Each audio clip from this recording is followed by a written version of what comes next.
Whew. Alright. Whilst people are coming on, alright. Just wait, see if this is live actually. Right. Alright, I believe we are live, people. Whoa. I believe we are live. Alright. إن الحمد لله وكفاه والصلاة والسلام على رسوله المصطفى وعلى عباده الذين ارتضى ومن بهداهم اهتدى وبآثار أهل المدينة اقتفى وبعد فسلام الله على القوم أهلا وسهلا بكم ومرحبا وخوش آمديد خوانين Leute bienvenidos Bakhair Ragle and people, Swagatam. Ahlan wa sahlan. Alright, so, whoa, how come it's showing me everybody who's online on top of the screen as well today? Zuckerberg, what are you up to? Alright, the hammer is in the house, people. The hammer is in the house. Alright, wa alaykum as-salam. George, John, likewise, tasharrafna. Right, so, whilst you guys are logging in, what I'm going to do is share this as always. Let's see, spread the fitan and fasad. You see, somebody has to, right, let me just see. Right.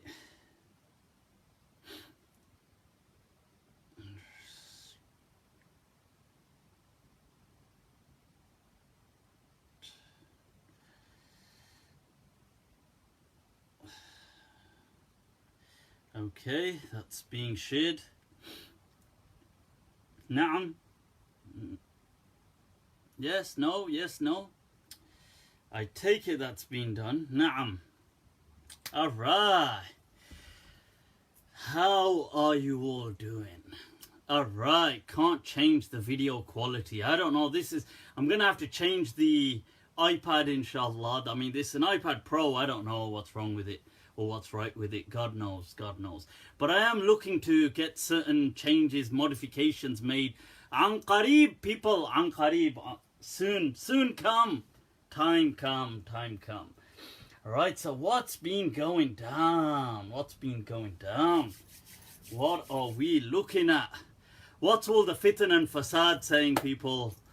Those of you, somebody saying the video quality is poor. Is it poor? It could be because it's from a...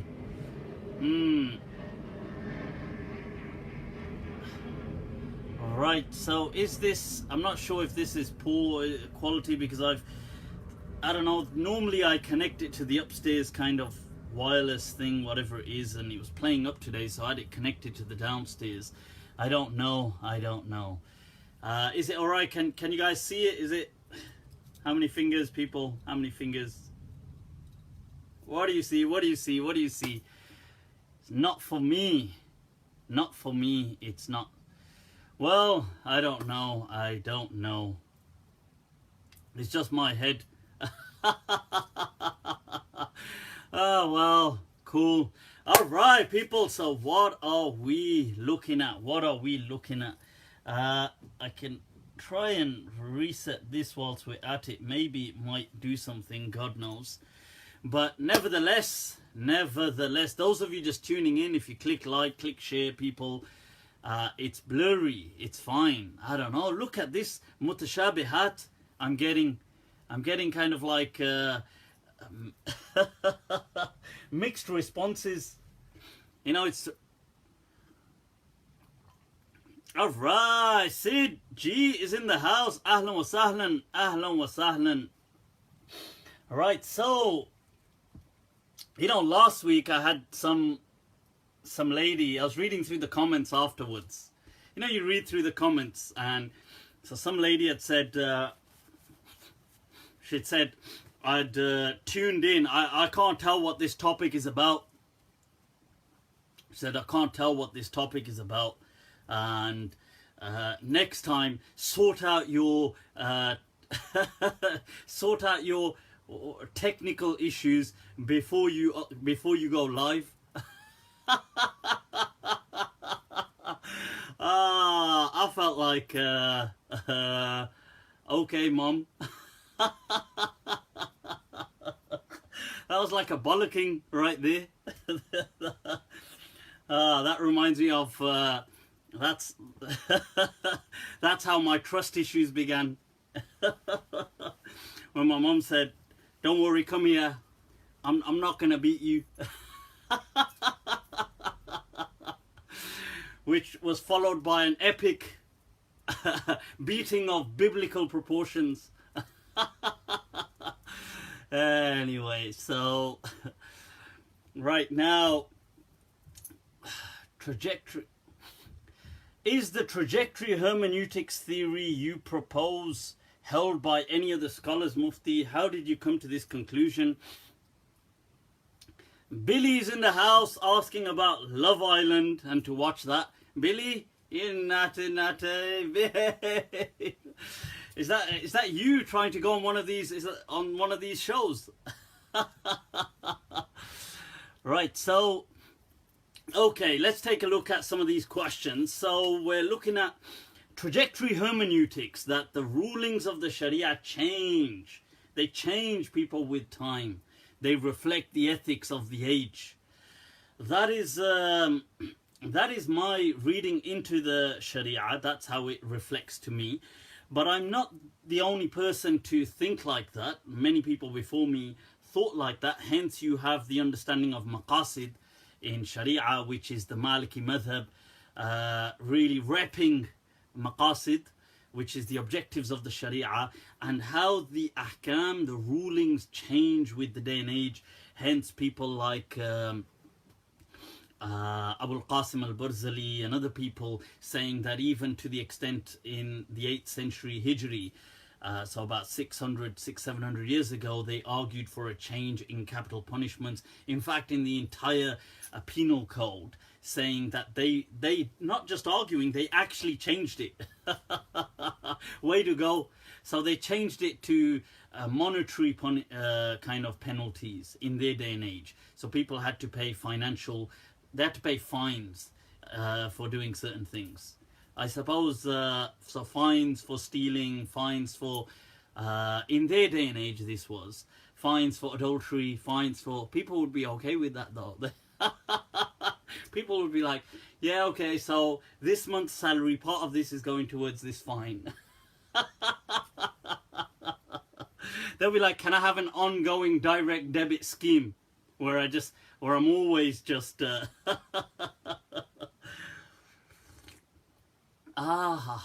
at that. I had to get, just felt like that cup of tea as well. Simultaneously, people confuse the taste buds. Alaykum as-salam. Was Imam Burzali hated for that? He wasn't actually. I mean, some people refuted him. They considered him to be trying to destroy the Sharia, as happens with anybody. Other people supported him. Many Malikiyah supported him, and some kind of supported him, maybe not the full way, but in a huge amount of the. So they agreed in changing the rules, but some of them felt that maybe the original should kind of be suspended in theory, and these substitutions should be in practice. Whereas he argued for a complete, like the whole thing had changed in his day and age. And some people were in line with him. And because really, if you look at this Sharia, look, Allah mentions in the Quran that about all the prophets, لِكُلٍّ جَعَلْنَا مِنْهُمْ شِرْعَةً وَمِنْهَاجًا. Each and every prophet had his own Sharia. So one Sharia, one set of ethics was never God's goal. These are human things.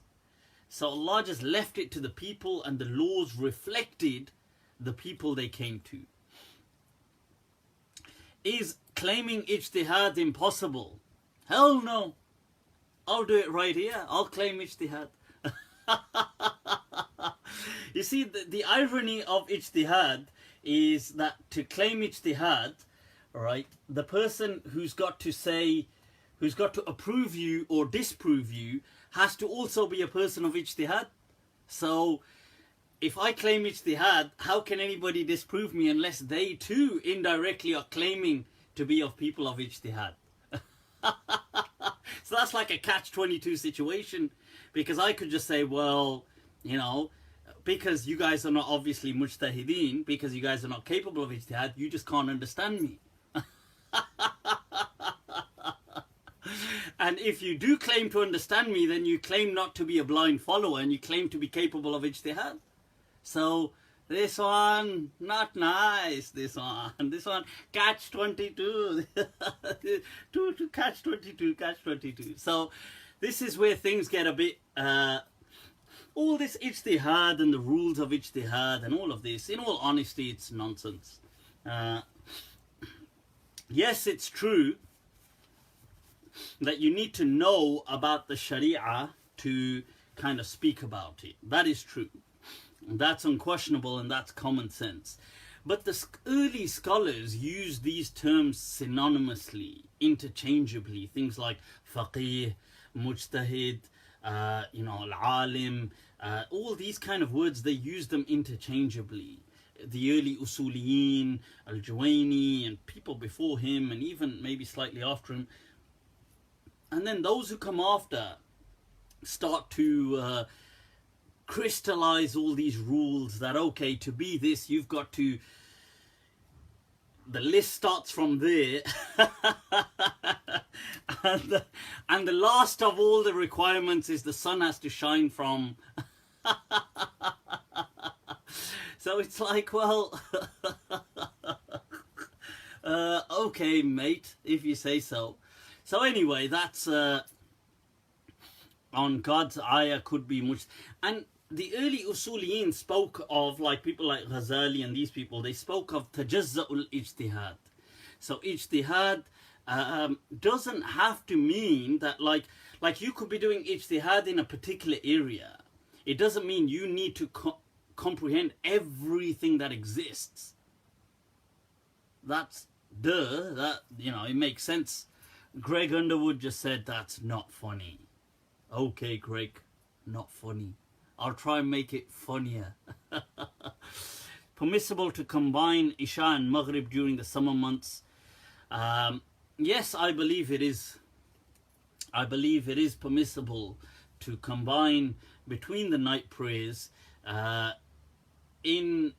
during the summer in the UK especially, or in any of these kind of similar climates where the night is kind of squeezed and the daylight hours are so many.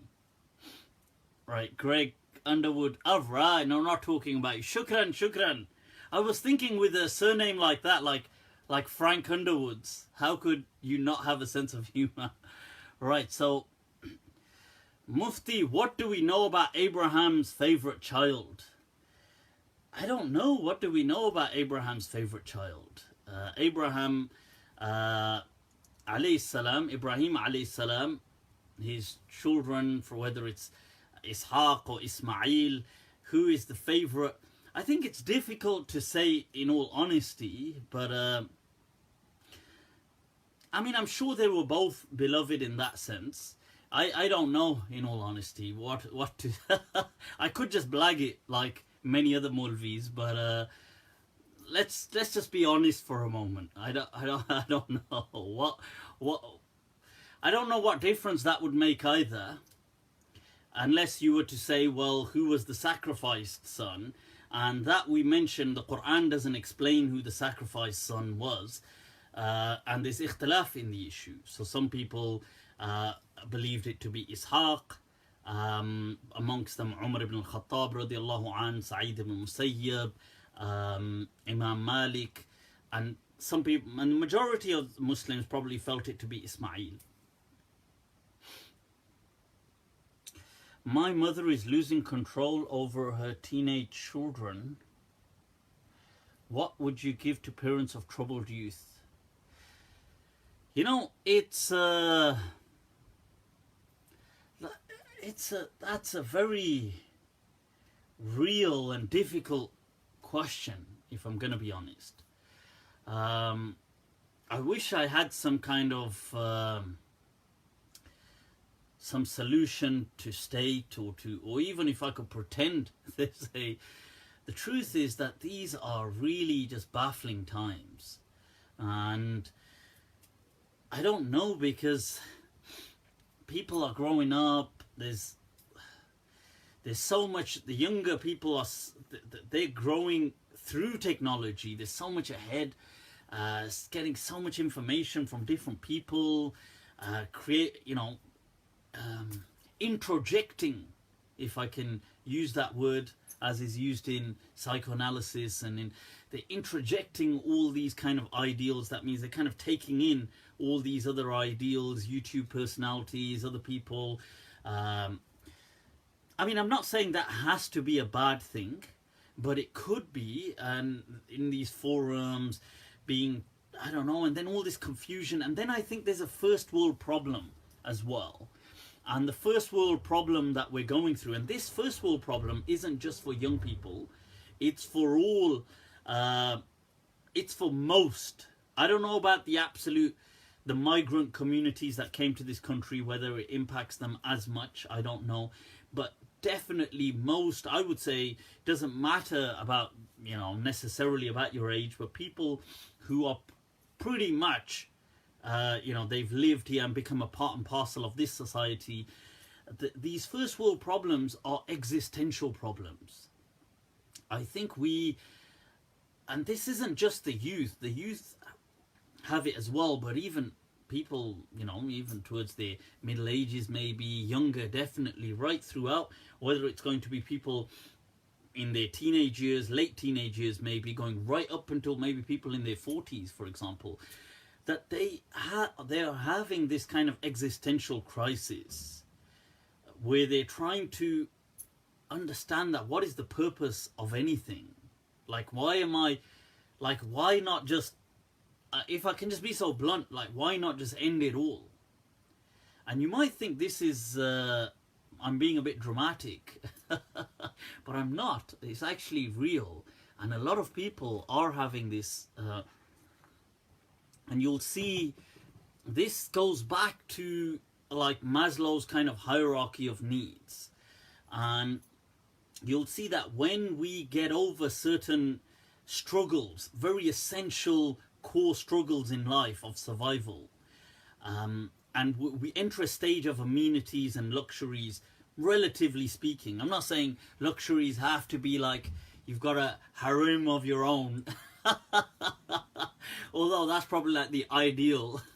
But generally speaking, people, when we have a certain life of luxury worldwide, relatively speaking, then these things come to us that what is the point of all of these? Like, why are we like every day? Because it gives us time to then ponder and think existentially. And it's a huge problem because there are no easy solutions to it.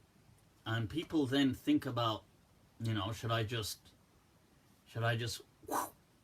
and people, and this is a real problem. I mean, I could say it in a very light-hearted manner, but this problem is very real. And so, and it happens to everybody. I don't count myself as an exception. It happens to me. It happens to everybody. Like if I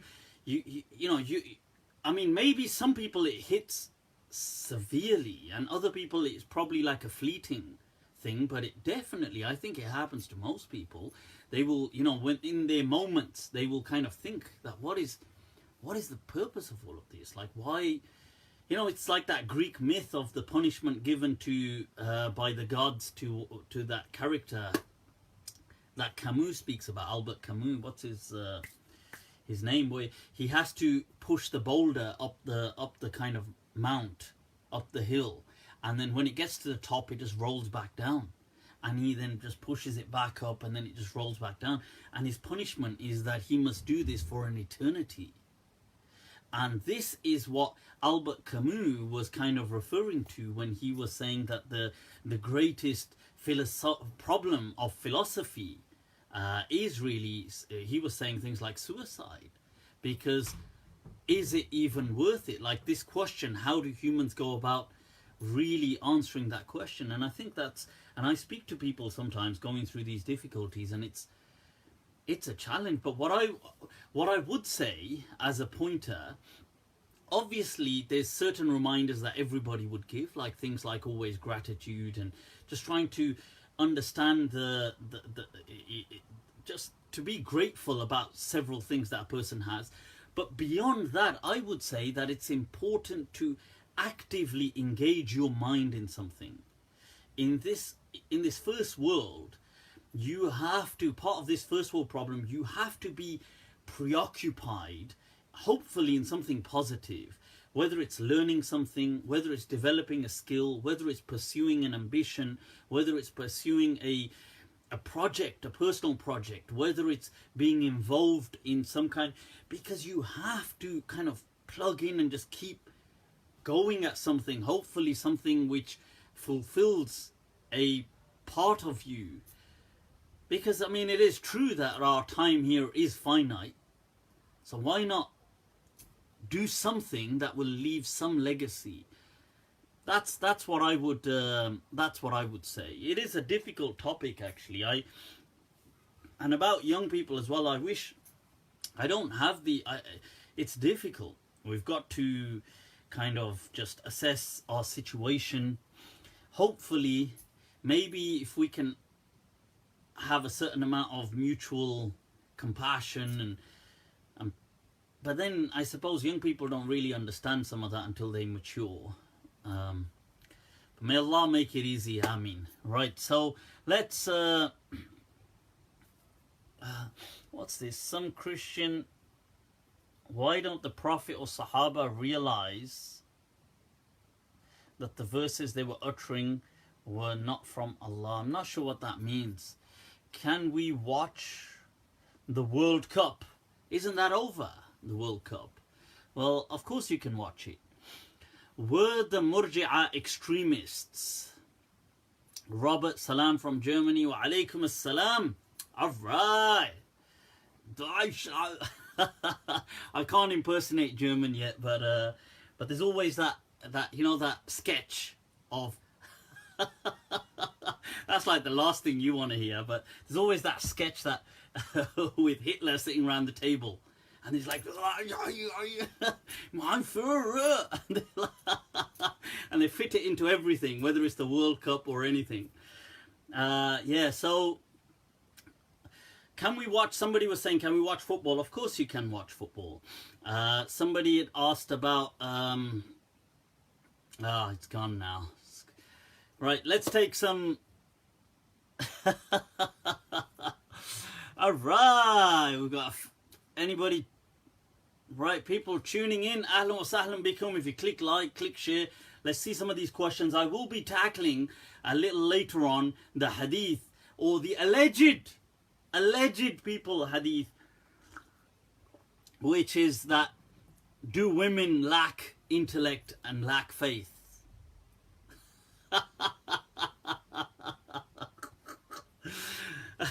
So I'll be tackling that in a moment.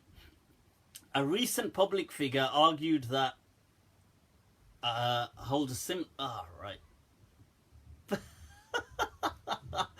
You know, this is moving and I'm trying to stop it, and then I'm just going to end up swearing. And then somebody's going to edit it. There's going to be another bloody scandal. Right, so a recent public figure argued that Kufa holds a similar status, Amal of Madina. What's my opinion?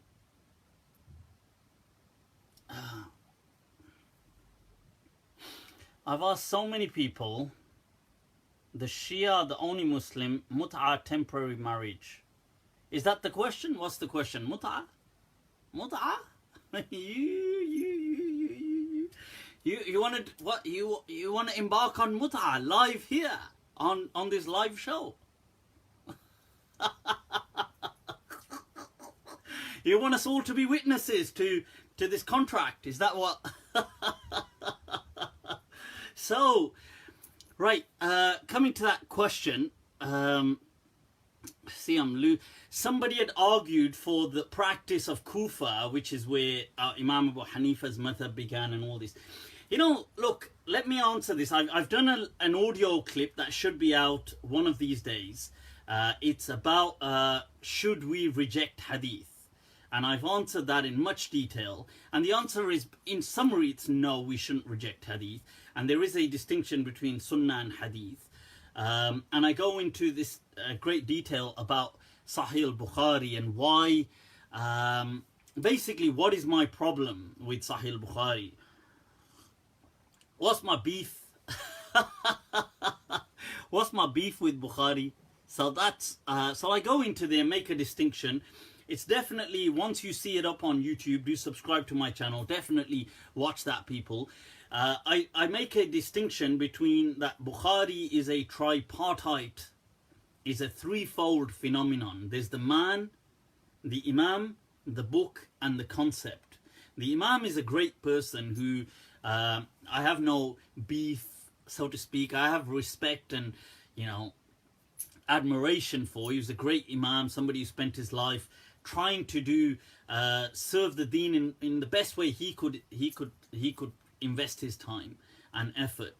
Then there's the book, which has some questions, and then there's the concept Bukhari. Bukhari as a concept has become almost it's an infallible concept of almost a divine, it's like a demigod. So it's a new idol which Muslims have in the last century they don't openly say it's an idol, but they treat it like an idol. Like they practically worship Sahih al-Bukhari almost. Many Muslims since the 21st century. Once again, they don't literally worship it. It's not like they get the book and bow down. But it's as Allah says in the Quran that اتَّخَذُوا أَحْبَارَهُمْ وَرُهْبَانَهُمْ أَرْبَابًا مِّن دُونِ اللَّهِ, that they took their scholars to be gods other than Allah. And when the Prophet was asked that did they worship these scholars, he said no, they never worshipped them, but everything revolved around what those scholars had to say. Hence it was as though they were gods. And so in that sense, Bukhari, this concept, has become a divine kind of entity since the 21st century, and Islam has become Bukhari centric. So everything, Allah, His Messenger, the Quran, Hadith, Sunnah, Fiqh, everything must revolve around Bukhari. So this is my problem. So I've kind of feel that it's a responsibility to now take those axes to grind and to kind of smash these idols the way Ibrahim alayhi salam took an axe to the idols. And hence I've gone about showing that Sahih al-Bukhari nobody can trace back Sahih al-Bukhari to the author. Nobody, beyond reasonable doubt. And I mean that, there's nobody that can do that right now. So, and I discussed that in much detail in the previous kind of episodes as well. I've gone through that. Right, so Wajjuh is saying, Johnny Bravo. Hi, Johnny Bravo. Right, so that's my issue with Bukhari per se. Okay, that's the concept. And the book, the issue is that we can't prove it, we can't trace it back to the Imam. But the good news with all of this, people, is there's no need to panic. There's no need to panic. Hold your horses, people. Hold your horses. The great news is that Islam was well preserved way before, a century before, 100 years before any hadith began to be preserved. The Sunnah, I'm talking about the Sunnah, was preserved. So you have to understand that as soon as Islam came about, people started to practice. They wanted to know how to pray, how to do things, how do you fast, what breaks the fast, how do you pay zakat, how do you do the hajj. So Muslims were already practicing Islam way before the documentation of hadith began. So the hadith, which was an attempt to preserve the Sunnah was already being preserved as a living tradition. So it was an Amal. It was a lived tradition that existed in each city.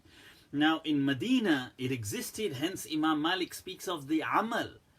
Now in my understanding, each key city would have had its own living tradition.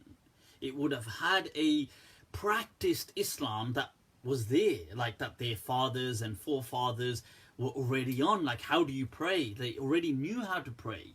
They already would see people how they fold the arms or what they do. And so as an example, let's take Kufa as an example. Now in Kufa is one of the cities that as a whole abandoned raf'ul yadayn in salah. They did not used to raise their hands in between the movements in salah. Now they learnt that from their fathers and their fathers going back to the companions, and that was their lived tradition. That was the living tradition of Islam they had. Now 120 years later, 130 years later, they found a hadith saying, oh, you should raise your hands. Do you really think they're going to abandon their tradition and now say, oh, well, we found a hadith? Of course they're not. Hence, they never did. Hence, when Imam Abu Hanifa was told about Raful Yadayn, he just said, and what? Like, we don't... It wasn't to them. They already had a living tradition of Islam. They didn't need one isolated narration to come. Why didn't they all kind of champion this thing as the living tradition? Why didn't they do that? Imam Malik successfully managed to pull that off because he was in Medina. And Medina is Medina. Wah, wah, wah, wah, wah, wah, wah. Medina, what is it? Medina, Medina, oh. So because Imam Malik was in Medina, he managed to pull that off. Because he said this was the city of the Prophet. The other people, they were a bit unsuccessful in pulling it off successfully. I think some of them tried, but it wasn't as... it didn't have the swag with it, if you like. So it kind of flopped a bit. And then the later scholars started to justify it by trying to show hadith. So it's an interesting discussion. I hope that answers a few things. One, the books of hadith. Because, look, the practice of the sunnah is already preserved. I'm not calling to abandon the sunnah. It's already preserved in all the fiqh. So, and in the practice and the living tradition, the amal, things like this. So, and the hadith books are there. And the hadith books are awesome. We take them, we check their chains. But the main thing is we look at the content. As long as it doesn't clash with the three, the Trinity, so it doesn't clash against God, the Son, and sorry, wrong religion. As long as it doesn't clash with Brahma, Vishnu, and wrong Trinity again. So as long as it doesn't clash with reason, right? It doesn't clash with the sources, the original sources, and it doesn't clash with the principles of Islam, then it's a green light. It's a go ahead. Going ahead with that. Full steam ahead, people. Full steam ahead. So I hope that makes sense. So what's going down, people? What's going down? Alright. Rock on. So are there definite times, also backup singers? There are definitely times I feel like you were... yeah. You're one of the backup singers in a Qawwali group. True, that changed the whipping. You know what it is? I've only got like 2 lines to see these questions. To feet of the feet in wudu to washing. Is it true that Umar changed the wiping of the feet to washing the feet? No, that's not true. I don't know if that's some Shia propaganda or not. I don't know. But I mean, that's not true. Because the clear verse of the Quran. When I seek knowledge from Islamic YouTube videos, there's always a man whining like a violin in the background in these videos. Are Muslims too emotional? Hell yeah. Muslims are emotional. We feed off emotions. We are emotions. We are the embodiment of emotions. Sheikh, how do you move your index finger in salah? Okay, Awais. Well, the Malikiyah, you see, in tashahhud, your right hand, which is on your on your kind of knee or end of your thigh, knee, right? In the Maliki method, the school of Madina, the way it works is we kind of have it like this, fist up, and we go like this. So it's like that. It just kind of moves. So it's a bit like you're going trigger happy, like does. But you're not, your finger ain't like that, it's straight. And you're just going like that. So you just kind of move it at an average pace. So if somebody comes, you're kind of going like, That's how I generally, and that's how the Malikiya generally do that. Is it permissible to pray Fajr when you naturally wake up? Yes, I mean, if you wake up, you pray Fajr. I would say in these countries, in this part of the world, you see, in Islam, there is no obligation to place an alarm clock. You have to understand that. So you just go to sleep, and when you wake up, you pray. That's what the Hadith said. Because it's different. In some parts of the world, the whole world wakes up, that part of the world, at dawn. So if you live in warmer countries, hot countries, especially where it's not urban, so you'll get a lot of people that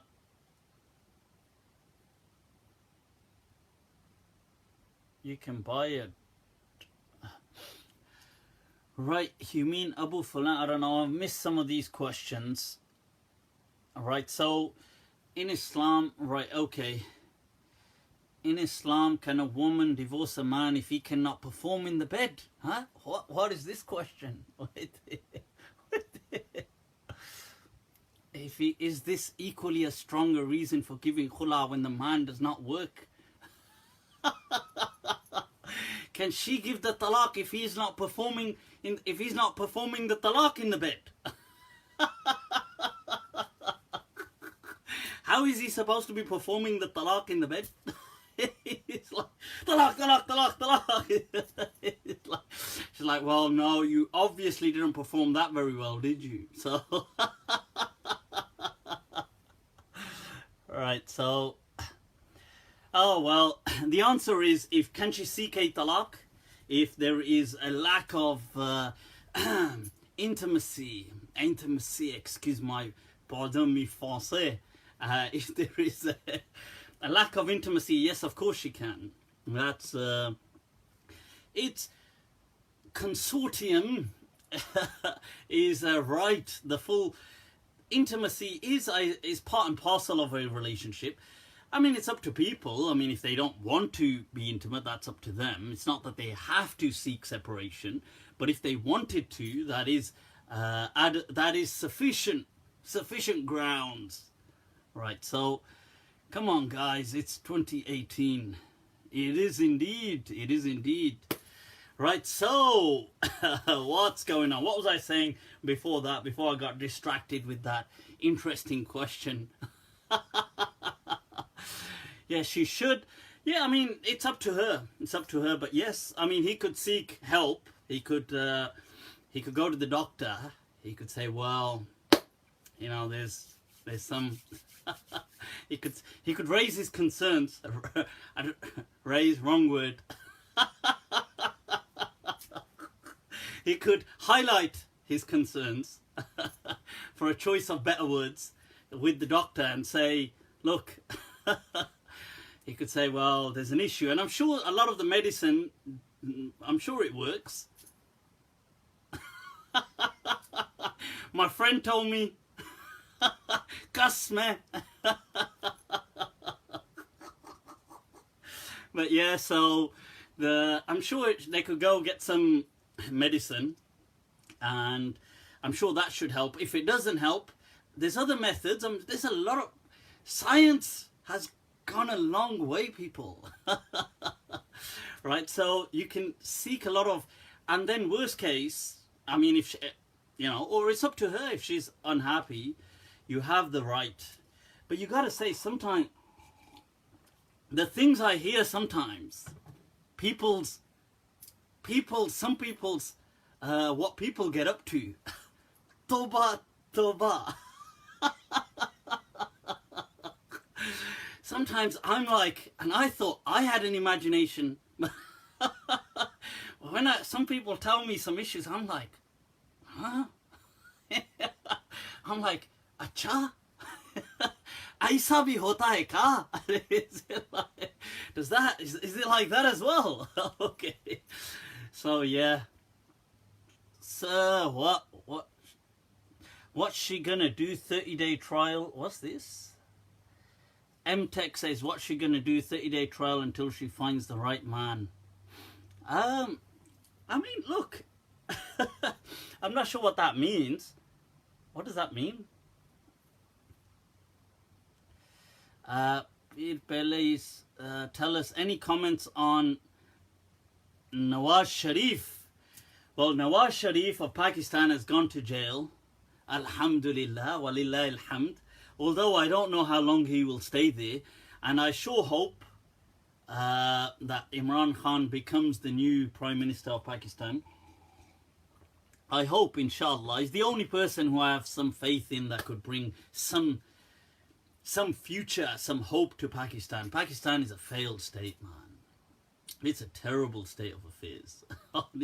It's shocking to learn that in the 60s, Pakistan was leading in Asia in several aspects of economics and in things like aviation and in stuff like this, that the airline was one of the first key airlines in Asia and all this kind of stuff, and how they helped set up other nations like things like Singapore and other kind of countries, and today they're so far behind.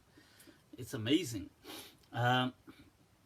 Why are divorced families often ostracized from the Islamic communities? Is that so? I mean, are divorced families ostracized? I don't think so. I think we've moved away from a lot of... I think divorce... You see, people get upset that why is there more and more divorce going on? To me, I don't know. Like, I don't necessarily see these things as a good or a bad thing. To me, it's not a... Like, I don't assign value judgments to things like divorce. To me, it's about... you know, these are just relationships. They're just human projects, or projects ain't the right word, but human kind of efforts. Sometimes they work, sometimes they don't work. You know, it's not like today people measure each other and they measure up, they try to measure up through a relationship. So they try to say, well, you know, oh, so-and-so is in a relationship, so they must be really like living it. And so-and-so, you know, if they're single, they're not living it. Or if, I don't know, I think these things are wrong, I think. We shouldn't really be ascribing value or success labels on people based on relationships. People, you know, let them live their life. You know, in Mauritania, for example, speaking of, in Mauritania, where there's so many scholars, everybody's like a hafiz of they memorize everything. The women actually have it's a kind of social thing to have as many husbands as you can. It gives them kind of like a like kind of swag, like street cred, if that's the right word. But they kind of pride themselves on how many husbands they've had. So you'll have like, the women will mock other women who've only had like one husband. That's a culture, bloody hell! Like, just think of that. Like, it'd be quite like, for men, it'd probably be like a bit intimidating. Woman would be like, "Huh, you're nothing. You're only number 143." Right? So, but it's true. I'm not joking. This is actually and it's a very Islamic society. Mauritania, it's like a desert. But the women there, and you just have to go YouTube this, there's documentaries on it.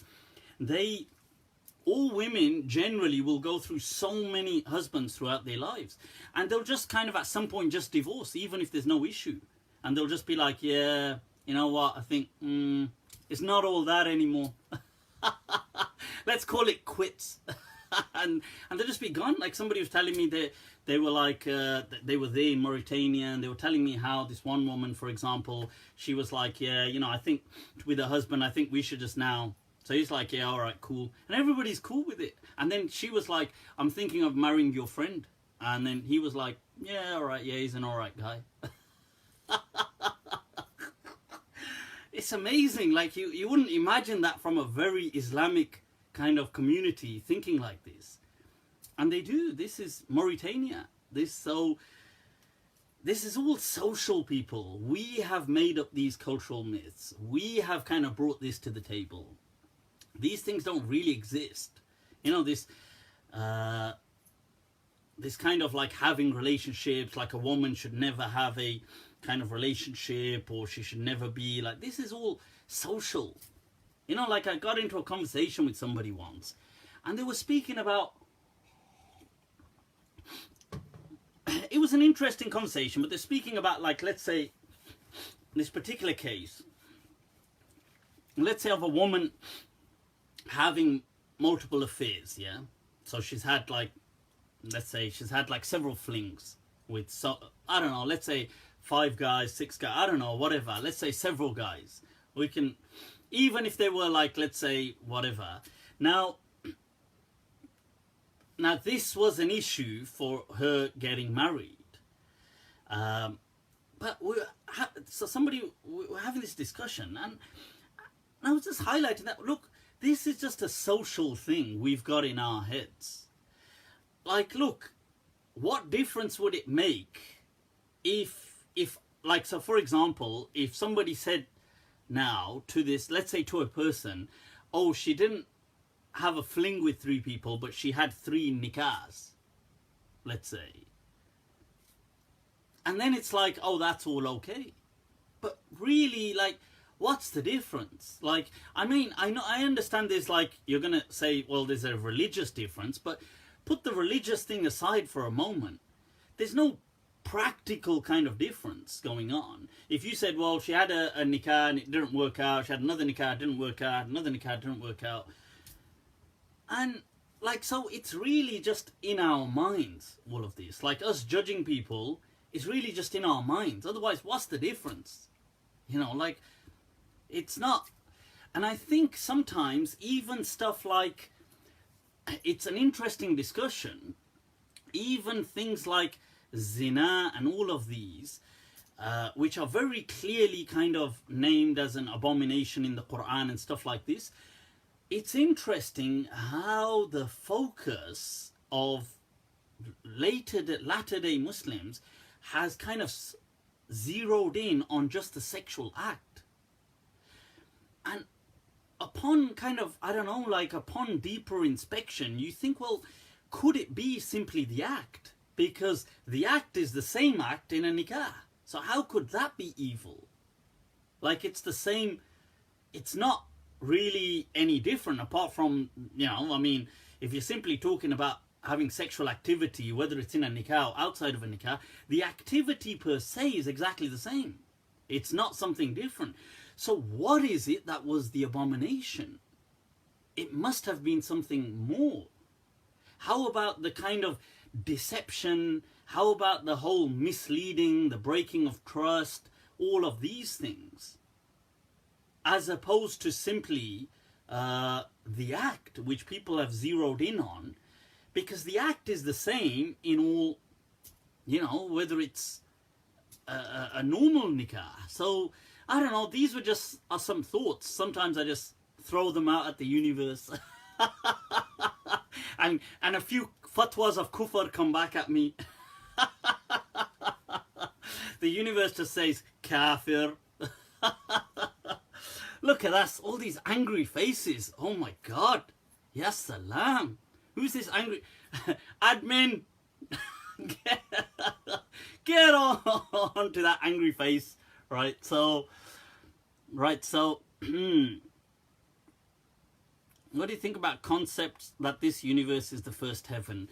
I think in the Quran, when things like heavens and the skies were used, these were just kind of symbolic terms. They don't actually mean literal kind of like skies. They may have meant certain, like it may have meant in, like, so for example, could have it been referring to galaxies and universes and things like, it could have, but I think these were just symbolic. They weren't, do you understand? So that's my understanding. So, talk to our Shia brethren. What's our Shia brethren got to do with? Oh, is that the Mutah issue? The Mutah issue I've mentioned before. Look, there's no point going over it. That several Sunni scholars have allowed it as well. It's not something which was only, you know, amongst them the great Maliki scholar Ibn Ashur, for example, and other people as well. And I will be getting a detailed book by a contemporary Maliki who it's titled Zawajul Mut'ah, a marriage of Mut'ah, Qira'atun Jadida fil Fikr Sunni, that a new revised reading according to Sunni thought. It seems very interesting. I'm looking forward to it. When I get hold of it, I'll give you guys the summary. Right, what does the heaven mean if paradise is actually referred to as Jannah? Yeah, you see, in Arabic, heavens doesn't mean heaven like... So in Arabic, sama means like sky. So Allah says, sab'a samawat, 7 skies. People translate that as heavens. This is our kind of Christian influence coming in, where we have this understanding of heaven, the sky. Otherwise, heaven per se, like in Arabic, heaven, paradise, if you want to, that kind of heaven, meant garden, the garden, because the Arabs always dreamed of gardens because they lived in deserts, you see. So Ibn Ashur permits mut'ah. What else do you need? I'm not pushing Ibn Ashur into it. He's saying it himself. It's in his tafsir. What do you want me to do? Lie. You know, I can't lie. Toba, toba, toba, toba, toba. So that's celestial spheres, heavens. All right, fair enough. Look at the translation. Jannah, the root means safe. Oh, you mean like from Junnah, like from shield and things like this. Did Ibn Taymiyyah believe hell isn't eternal? Well, Wilmsman Hodgebrock, that's an awesome question. Ibn Taymiyyah, the new recreated father of the Wahhabiyah, right? Ibn Taymiyyah himself was not a Salafi, just to be clear, because the Salafi movement didn't exist back then. But Ibn Taymiyyah was a Hanbali, and he was... Robert is asking, are you proud on your blacklist superiority? You know, as I've said before, Jahan hum khade hote hain, line wahin se shuru hoti hai. Wherever I stand, that's where the line starts from. So people can do whatever the hell they want. Let me give that a twirl and then say, like I care about these people. So, on that note, I hear there's is there another upcoming refutation against me by Lion Sheikh? I've seen somebody sent me a poster today about some of the scholars in Birmingham, amongst them Sheikh Asrar and a few others, going to be doing a lecture soon, refuting the modern reformist. I don't know who, God knows who that could be. But yeah, so anyway, coming back to more important matters. Like I've said to all of these people, I would want to happily, in a dialogue, sit. If you want to debate, anybody wants a debate, they've got to be a scholar first. Not just wasting my time on nobodies. Secondly, it's got to be a dialogue. Anybody, as long as they're going to talk, and they're a scholar, and we're going to talk it out. Not like this old Indo-Pak style of you just give a lecture, I give a lecture. If anybody wants a dialogue, I is right here. Here I am, people. Here I am. So, bro, come to New York. Girls would give anything to have a sugar daddy, huh? Yeah. What, why is... Are you trying to create a scandal on my life? You disgrace Islam. Ahmed Sayyid says you disgrace Islam. The power, is that the power slam? Or is that the body slam? Which slam do I Look at the accusations. Hadith dealing with must have rules of the legal field, plan people to state and manage their finances. Is it haram for me to sell their accounts that grow with interest?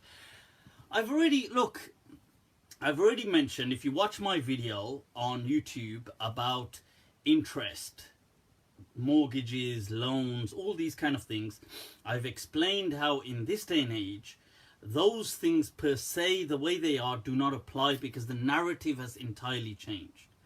So they were hinged on a particular narrative. The economic structure has changed of the world. The infrastructure has changed. Monetization has changed. The issue in the ancient world was money could not be produced out of nothing. Today, it can. So that's in a way a game changer. Now, one could argue that, okay, but we haven't caught up. Islamic fiqh hasn't caught up with any of this. We haven't even caught up with, right now they're on 3.0, we're still on 1.0. So it's talking about, mineral, gold, silver, stuff like this. Then they've turned it to paper, then digitalized. So that's like 2.0, 3.0. So it's literally creating finances, exponential growth of economy and prosperity out of nothing. Wow, people. That is the greatest story that humans have ever told, honestly. I've got to, on that story, you've got to give it to humans. Yeah? Buddy, as Aziz Mia used to do, Zalim cheese this insan, but it's, think of it, the story of money is the most amazing human story ever. And we have taken it now to such heights that it's digitalized, it's literally out of nothing. And I'm not saying there isn't oppression, I'm not saying there isn't these things, but what I'm trying to say is those particular rulings all to do with interest are no longer in sync. Yes, a loan shark culture would be forbidden because it would meet up with the oppressive element. But the other things of just interest and surplus, these things don't add up anymore because there's way too many nets involved. A follow-up question of mine about interest, because I think it's important about, what's this? Instead of just asking about sex and criticizing each other, when you say it's okay because the money we place into the accounts are invested further and grow due to the investment. Hi, instead of asking about the sex, I don't know. Good point though, Ali Chaudhry Saab. Good point though. So, Ibn Taymiyyah, right, that's what I was talking about. What value is of paper? Value is only in enjoyment. But what's the value of gold? Who said gold had any value? Is it but just a rock found in the earth? وَالتِّبْرُ كَالتُّرْبِ مُلْقَى فِي أَمَاكِنِهِ, as Imam Shafi'i said. وَالْعُودُ فِي أَرْضِهِ نَوْعٌ مِّنَ الْحَطَبِ. Allah. He said, what is gold but just like scattered rocks in the earth? And what is oud except just a twig on a tree? إِن تَغَرَّبَ هَذَا عَزَّ مَطْلَبُهُ. If you take this out of its place, it becomes valuable. وَإِن تَغَرَّبَ ذَاكَ عَزَّ كَالذَّهَبِ. And if you take that out of its place, the gold, it becomes gold. So this is all in our minds, people. I love that meme where the person holds up monopoly money and real money and says the difference between these is just in your mind. But that's what I love about the human ability. Homo sapiens, we have killed it, people. We have killed it with our ability, seriously, to create narratives and imaginative realities. One could argue religion is but an imaginative reality. I mean, obviously, in several ways, all these rules and laws that come, they just come because Allah ordains them in our understanding, because they're just rules and laws which we've made up as human beings. And it's just for us to get by. Hence they keep changing for each nation.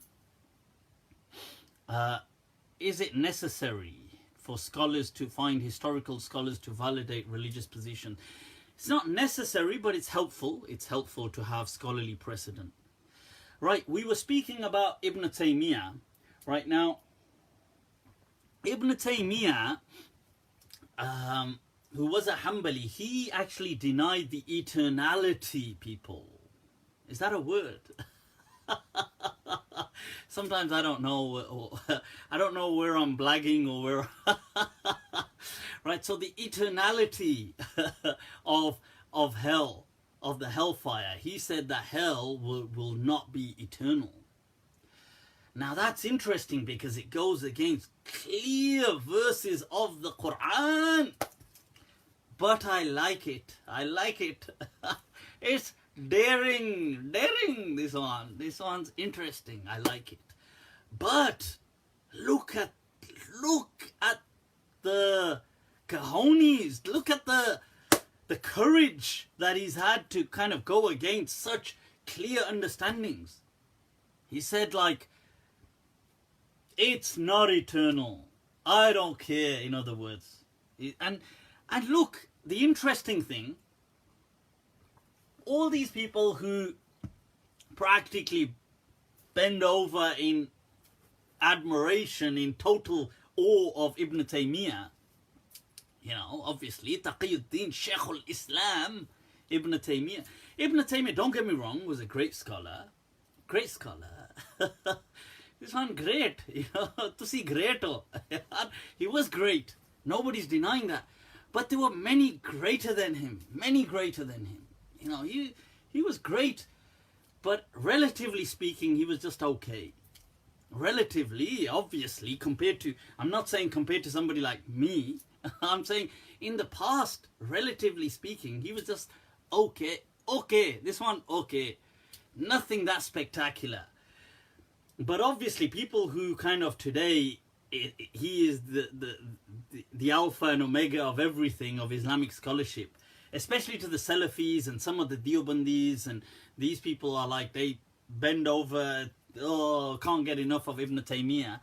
So Ibn Taymiyyah, you see, when he made this statement that hell is not eternal, do you see them calling him a kafir? No, God forbid. God forbid. This one, not nice, this one. God forbid. No. He can't be a kafir. He can't be a kafir. And then they tried to say that, oh, we found another opinion of his where he says it is eternal, so that must be his opinion. Look at the games. These games. Right? And then his student, Ibn Qayyim al-Jawziyah, is very clear that hell is not eternal.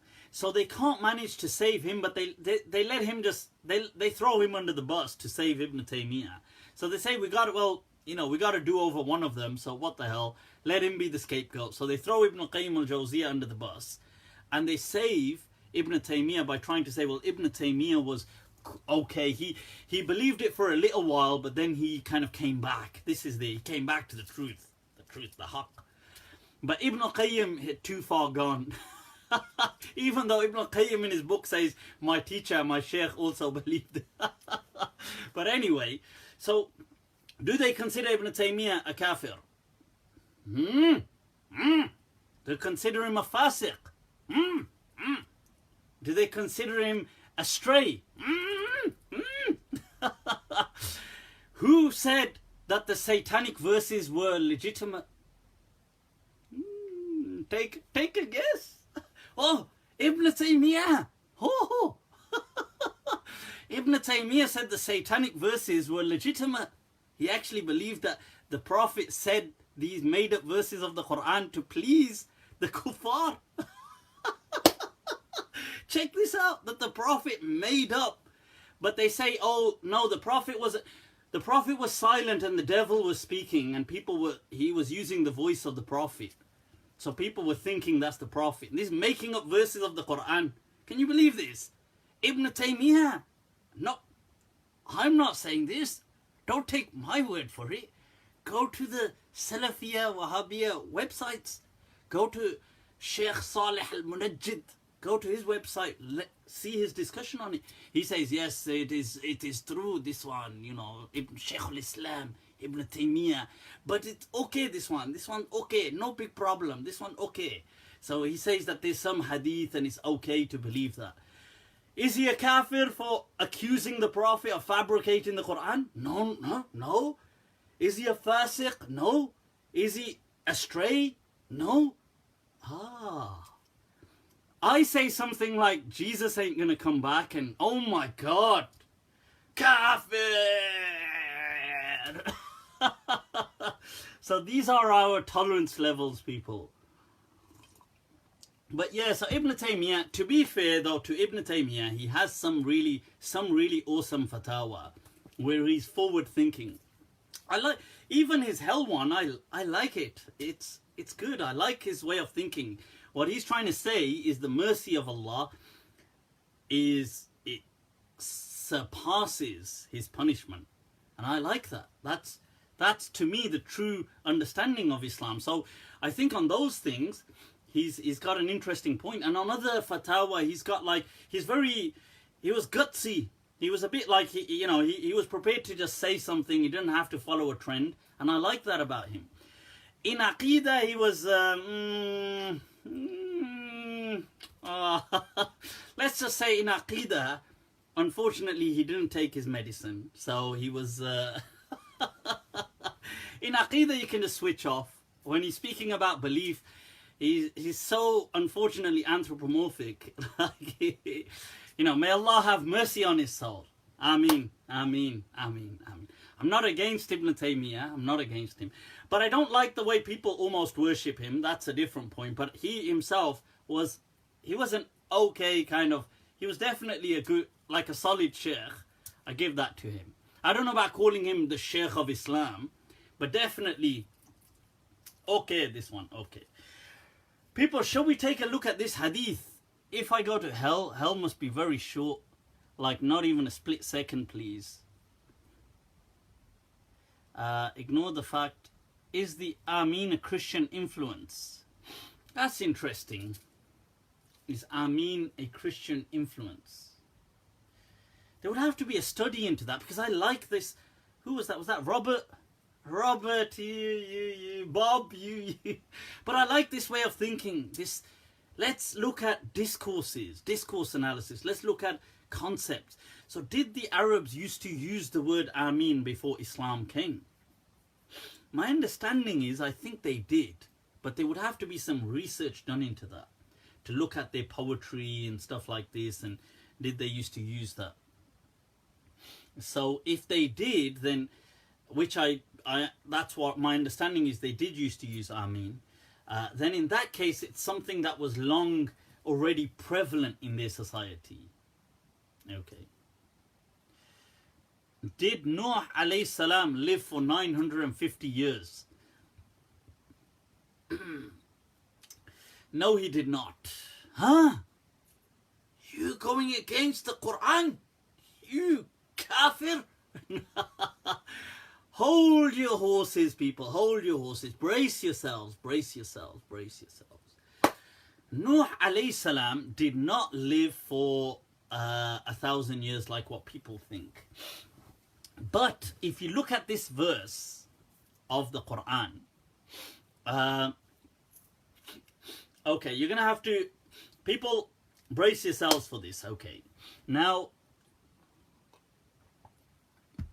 Allah mentions about Nuh alayhi salam, فَلَبِثَ فِي قَوْمِهِ, that he stayed, like he was amongst his people, that he was, what is it? It mentions, what is it? أَلْفَ سَنَةٍ إِلَّا خَمْسِينَ عَامًا, isn't it? So, yeah. So he stayed amongst his people 1,000 years, except 50 years. Now what's interesting here is why did Allah use different words to refer to the word year? So those of you that speak Arabic, and I'm sure there's some here, that why did Allah say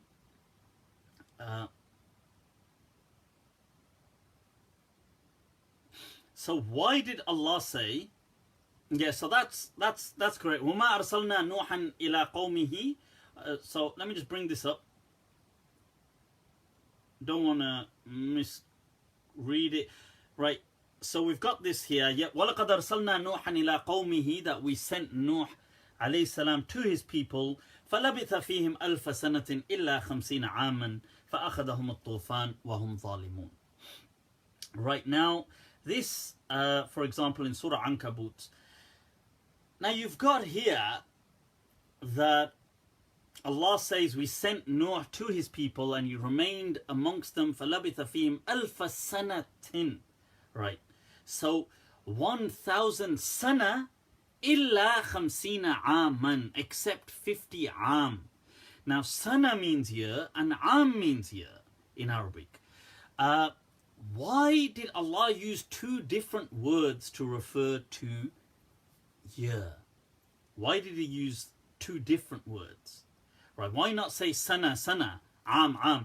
So one obvious, one kind of thing you have is where people say that, well, oh, this is just for language rhetoric to make it sound good, so it has a flow. So, you know, Allah doesn't want to repeat the same word. Point. That's a point. We've got to be fair, it's a point. But then tell me, people, could not Allah just say 950 years? What's so difficult about Allah saying, you know, that 900 sana wa 50? That there is, you know, that there was, or if you want to use am, you know, or sana, just one to say 950 years. Why say 1,000 years, alfa sanatin illa 50 am, except 50 years? Right, now this is, so some people have argued that there is a linguistic difference between sana and am. Okay, what I'm going to, now I want to highlight that difference and say that, look, this was not just mentioned as a coincidence. It was much greater than what people took it to be. So people thought, oh, this is just, Allah's just using a style. Like he doesn't want to say, you know, alfa sana illa 50 sana, so he just changed the word. That's low level thought. I'm going to take us to higher level thinking. Okay.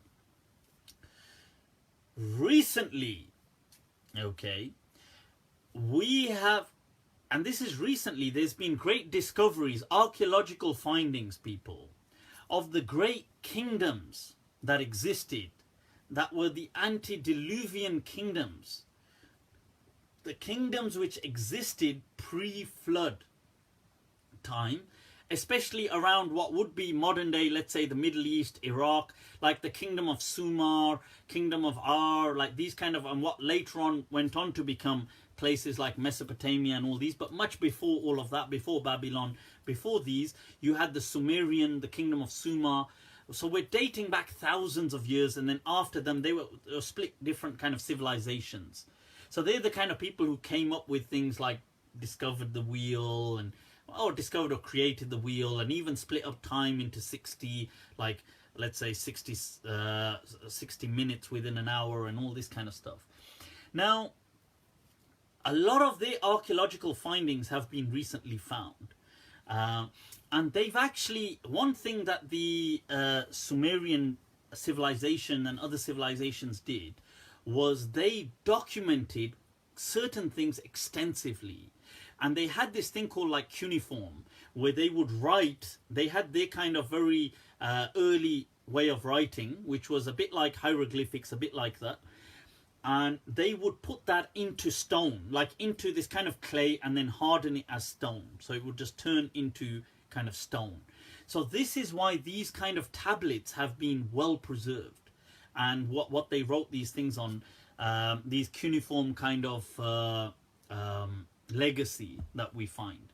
So in there, they've got a lot of the rules of their kings. So, and you can find this on Google. You can go to, like, for example, the Sumerian kings and their rule. How long did they rule? So it's really interesting when you start reading their rule. They will say, well, such and such, these three kings ruled for 300 and whatever 60,000 years. And you'll think, what? And they'll say, and this king ruled for 20,000 years, and this king ruled for, and they seem to count like ridiculous figures. Now, at first, yes, so this is before Gilgamesh, by the way. This is before Gilgamesh. Gilgamesh comes a bit later on. Now, the interesting thing is that these people, at first people thought this was exaggeration. Then they realized actually they're going by a particular system. They're not actually just randomly making things up. They had a particular system. Some people felt that they've kind of done their own calculations. You can Google it. But they felt that maybe they times everything by 60. And hence they had this kind of, obsession ain't the right word, but this kind of, this strong affinity with 60. Hence they divided the hour into 60 minutes and things like this. A lot of these things were divided into 60 for degrees and stuff like this. Now, sometimes maybe in the hundreds they times multiplied numbers when they counted. So they would say, well, such and such a king ruled for this time, and this king came, and this king came, and they had excessive numbers.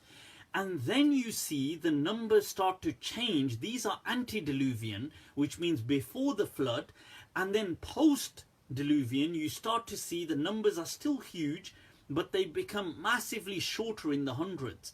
So you start to see that, well, the system seems to have changed. And this is what I believe that people in the Old Testament, some of the Jews had inherited in their time when they were in Babylon and these other kingdoms. Maybe they never fully understood them, but they kind of logged them in the Old Testament as such and such person being around for 800 years or 600 years. This is what it may have been. So when Allah is referring to Nuh alayhi salam, he's referring to something that of his time. The alfa sanatin is going by the time that they were using, except minus a 50 years, which would be our time, 50 years. So there is great divine wisdom in Allah mentioning the distinction between the two words. And this is not new. So you would see when Allah refers to, so for example, when Allah is referring to Yusuf alayhi salam, and the king calls him, Allah does not refer to the king as a pharaoh, because in their time the pharaoh thing hadn't been set up yet. Even though later there was the great, especially in that part of Egypt, and there was a great pharaoh dynasty, and people knew the Egyptian kings as pharaohs, but in Yusuf alayhi salam's time, they were not pharaohs yet. They were just kings. So Allah addresses them by their reality. Although when Allah speaks of Moses, he addresses him as Pharaoh. Another interesting thing, when you look at Ibrahim alayhi salam, even according to biblical sources, changes at a certain point in his life. He goes back and, between his travels of Canaan and him traveling, at a certain point he actually changes his name. And this is part of his transformation of Ibrahim alayhi salam. But you notice that in, like for example, Surah Baqarah, all the way, when Ibrahim, the word has been written, it is omitted. It's not actually written as with the ya, Ibrahim. Although people still pronounce it, read it like that, but it's not written like that. It actually has no ya. Whereas in all the other places in the Quran, when Ibrahim is written, it has the ya. Now that's an interesting discussion. That, well, why is Ibrahim being written differently? Is this something to do with when he changed his name? Because even according to biblical narrations, he changes a variation of his name during his life as part of his transformation. What I'm trying to say is that when Allah addresses certain narratives in the Quran, at times He reflects the reality which they were upon. And that may not make sense to you at this point. And hence with time, you see, like these discoveries of the Sumerian civilization are not so long ago. They weren't discovered in the time of the early Arabs, for example, and many civilizations did not know them. These are quite relatively recent. So, and with time, the Quran unfolds its majesty with new meanings. You see, like this is what I mean. Like this is an amazing kind of feature really for people. And some people, you know, they may not welcome this kind of a look towards the Quran, but to me this is much more grounded. Okay, so that I hope adds some clarity. Let's take a look, guys, at this hadith. Right, there's a question. This is a hadith analysis we're going to do. There's a question that did the Prophet sallallahu alaihi wasallam refer to women as lacking intellect and lacking faith? Right, it's not a laughing matter, but you see, look, before I begin this topic, I want to say, look, there's a lot of stereotypes, there's a lot of jokes, there's a lot of, I know sometimes women don't appreciate them, which makes sense. There's a lot of these kind of jokes about women sometimes, or let's say women can't drive, or people will say things, or are they really intelligent, and stuff like this. Now, me as a person, yeah, I'm all up for humor, and humor has no bounds with somebody like me, okay? And that's one thing. And if a person says certain things out of humor, or maybe people may not appreciate that sense of humor, and some people may find it funny, others may find it maybe offensive, and that's the nature of humor.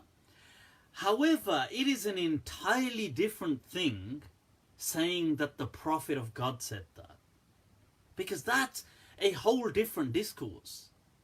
You see, people in their own circles, in their own gatherings, in their own, may say all sorts. Like, people have stereotypes. People are not in, let's just be honest, humor or whatever, or even discussions, or people trying to punchline jokes, or the best kind of things are usually the worst in terms of political correctness.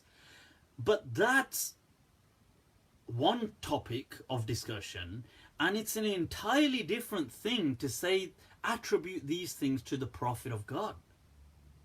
To say Islam is saying these things, because then you're giving something a religious validation. You're trying to say Allah is saying this, the Messenger of God is saying this. You're not saying, oh, this is some kind of a ha ha ha ha, you know, this is just humor, or you know, it's just a joke, a bad joke. You're trying to say, no, no, no, this is actually not only factual, but God is saying these things. Now, in the past, I had been asked this question, and I thought that this was in the past, I felt that this was a kind of joke. This is what I felt. However, upon further inspection and revisiting, and some people, I had some discussions with some people, and, you know, sometimes we don't, like the hadith, they're kind of fleeting, so I've not, like, I remembered certain words of the hadith, I don't remember the full context.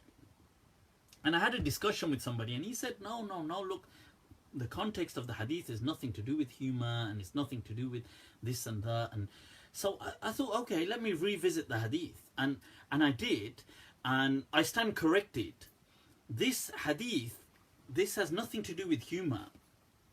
I'm going to read this hadith and demonstrate today that this hadith is inauthentic. It is not true.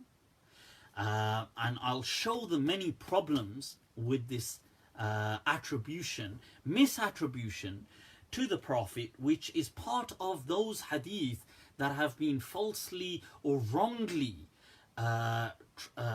attributed, and they have insulted Islam as a consequence. So I'm going to take a look at this. Let me read out one text.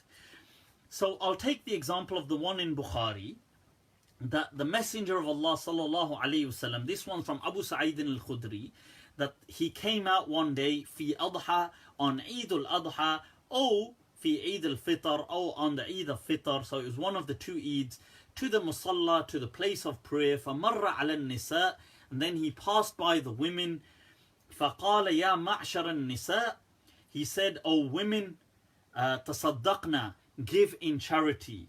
فَإِنِّي رَأَيْتُكُنَّ, for indeed I have come to know of you, or I have seen you to be أَكْثَرَ أَهْلِ النَّارِ, most of the inhabitants of the fire of hell. فَقُلْنَا, they said, وَبِمَا يَا رَسُولَ اللَّهِ, why would that be the case? قَالَ, he said, تُكْثِرْنَ اللَّعَنْ, because you excessively swear, وَتَكْفُرْنَ الْعَشِيرِ, and you are ungrateful, especially to your husbands or people who cater for you. مَا رَأَيْتُ مِن نَاقِصَاتِ عَقْلٍ, I have not seen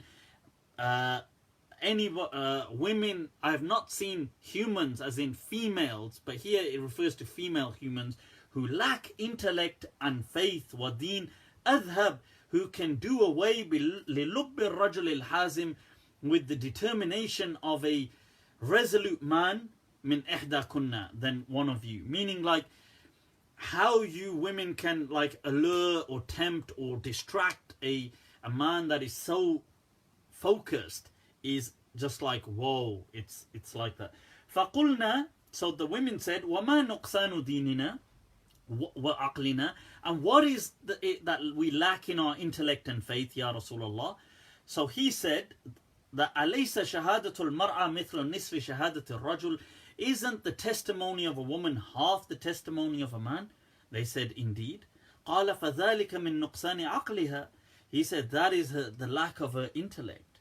أَلَيْسَ إِذَا حَاضَتْ, isn't it if she is menstruating, لَمْ تُصَلِّ وَلَمْ تَصُمْ, she does not fast nor pray? They said, indeed. قَالَ فَذَلِكَ نُقْصَانُ دِينِهَا, they said, that is he said, that is the lack of their deen. Okay. Right, people, those of you just tuning in, if you click like and share, I'd like you to share this. I'm going to go through an analysis of showing why this hadith is a false attribution to our Prophet. Okay. Now, that's the narration in summary. I will go through the chains to show why these chains are problematic, but I'll do that in a moment. There's no point doing that immediately. I will tell you that this hadith with varied wording is transmitted by 4 companions, mainly 2, by Abu Sa'id al-Khudri and by Ibn Umar. So there's 4 narrations each to both of these. Then by Abu Huraira on 2 narrations, and then 1 narration by Ibn Mas'ud radiyallahu anhu. Okay. Right, now, what is the issue with this? Right. First of all, it's so obvious. Let's just start with whenever we see a hadith, let's take the words of Ibn al-Jawzi. That's not Ibn Qayyim al-Jawziyah, who we mentioned earlier on. This is Ibn al-Jawzi, who precedes him much earlier on. In fact, Ibn al-Jawzi is the one who set up the school in which generations later Ibn Qayyim, his father, was kind of the caretaker and he managed the school. Hence he's known as Qayyim al-Jawziyah, and this is his son. But Ibn al-Jawzi, the Hanbali scholar, he in one of his works on hadith he highlights, as do other scholars, that a hadith, for it to be valid, it cannot go against reason. لم يباين المعقول لم يخالف المنقول, it cannot go against established sources of the Quran and established Sunnah. ولم يناقض الأصول, it cannot uproot a principle. Also, in one of his works he has about fabricated hadith, he speaks how can you identify a hadith to be wrong and false. He says, look at the wording. If you find contradictions, or you find rakaka, you find it's poorly worded, like the wording is poor in its, whether it's its grammar or its style, that's enough to know that this cannot be the words of the Prophet. Okay, let's take a look at the Quran. Now this hadith teaches us a few things. If we take, let's call this a hadith for a moment.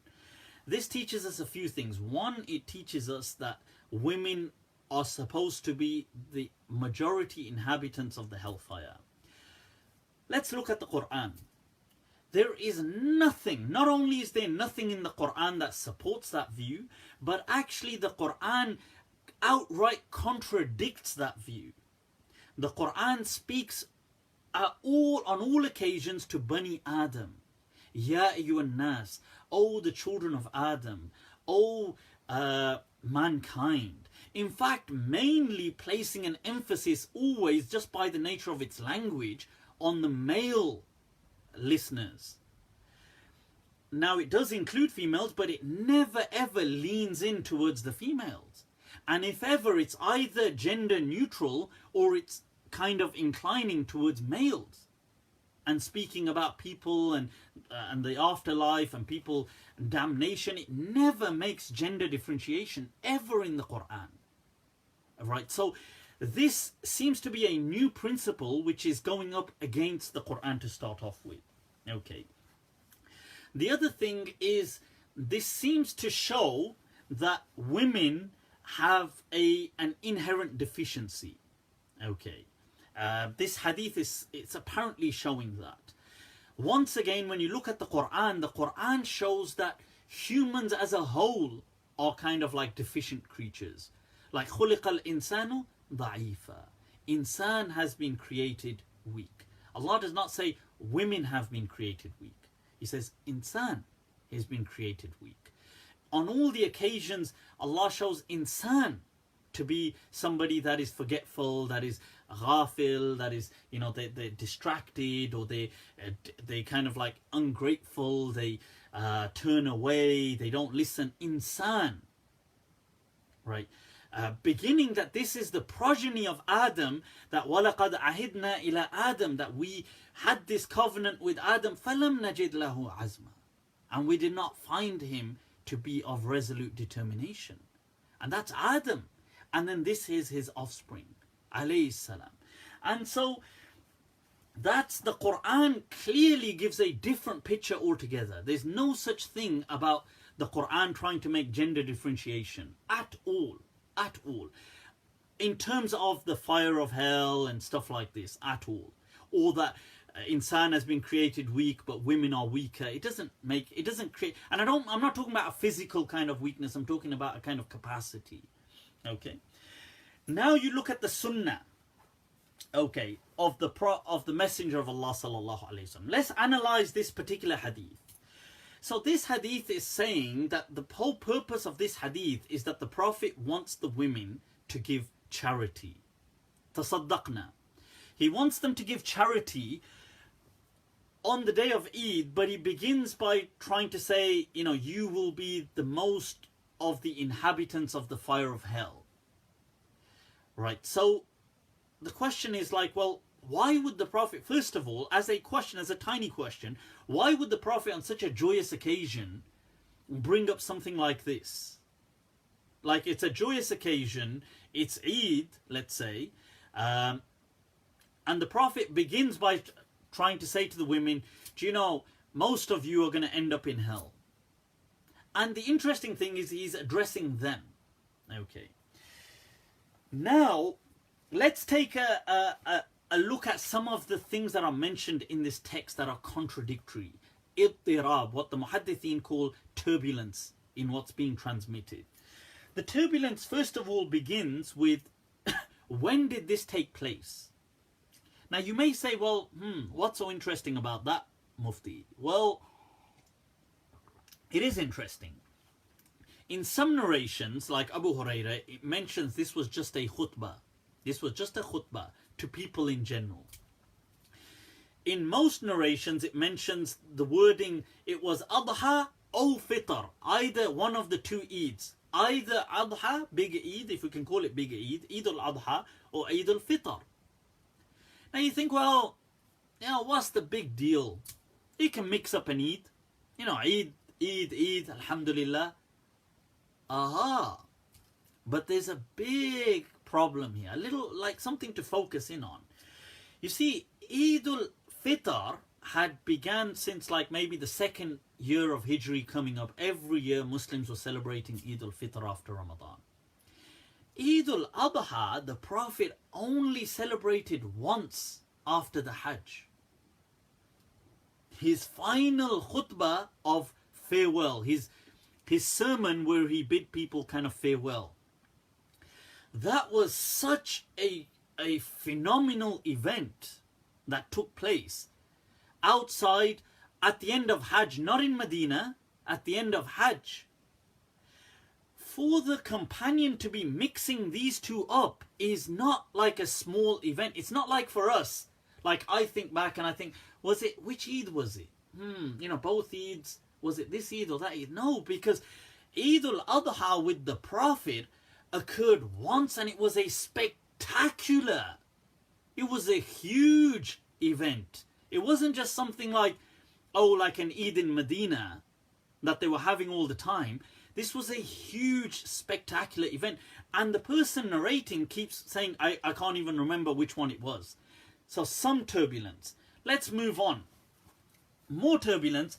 Where does the Prophet address the women? In some of these narrations, it says, like Abu Hurairah says, that the Prophet just addressed people there.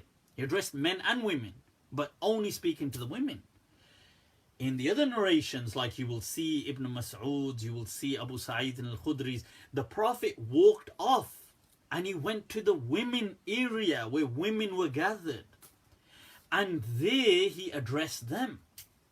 Now the question here comes, if he addressed the women over there, these male companions weren't there.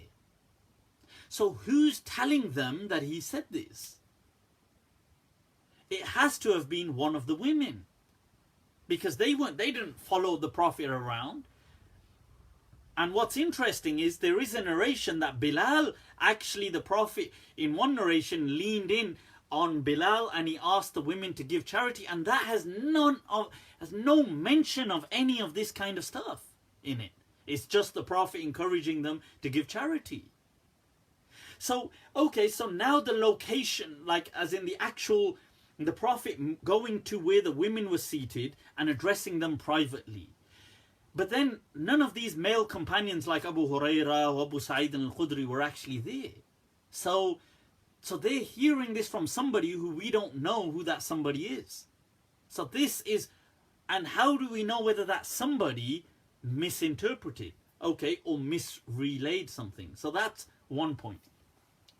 The other point is, and this is a very important point now, as Ibn al-Jawzi and other scholars said, if you find a hadith that has contradictions in it, factual errors or linguistic errors, know that this is fabricated.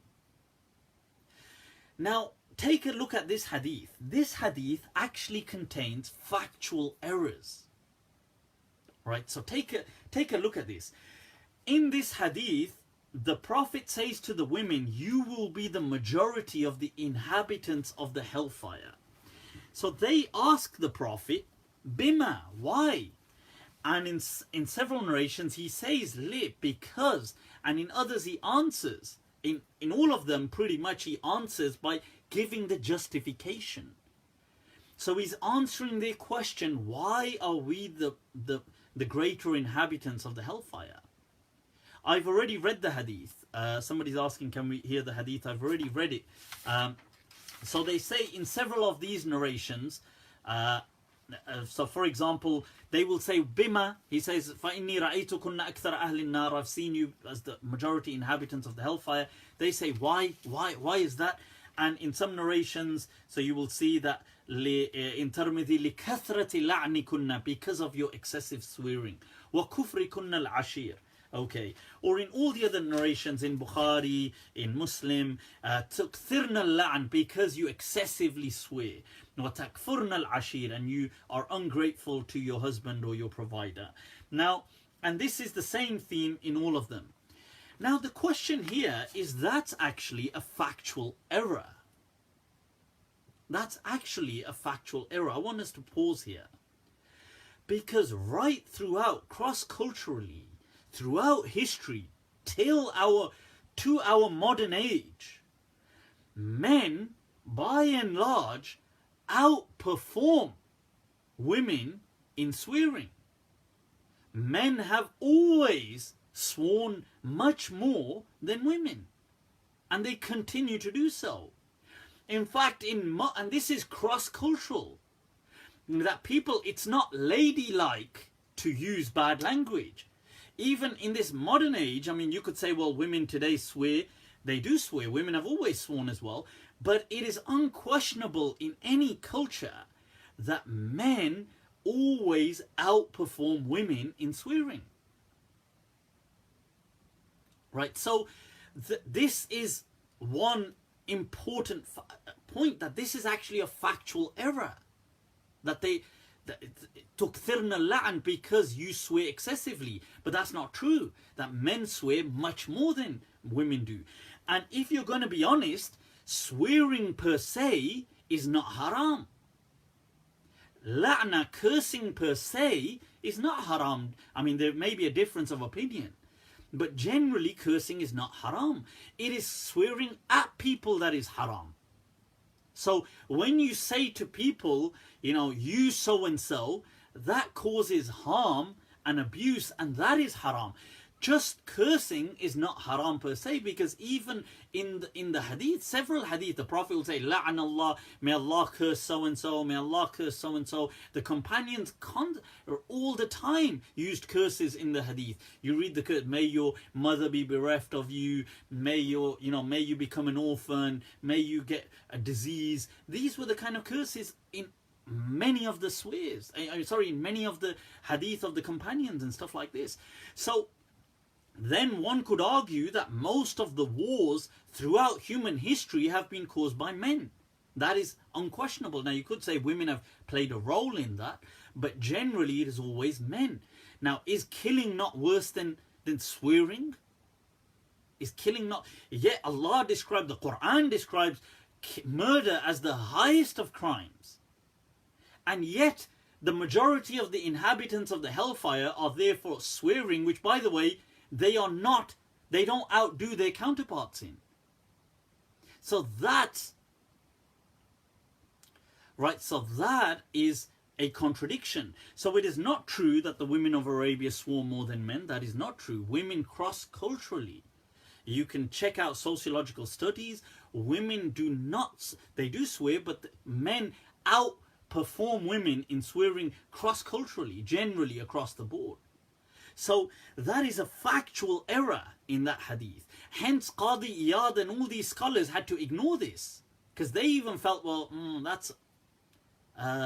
because they even said that otherwise in our day and age men always swear more than women. And he said, well, maybe the Prophet was speaking about a specific women, because otherwise men always swear more than women.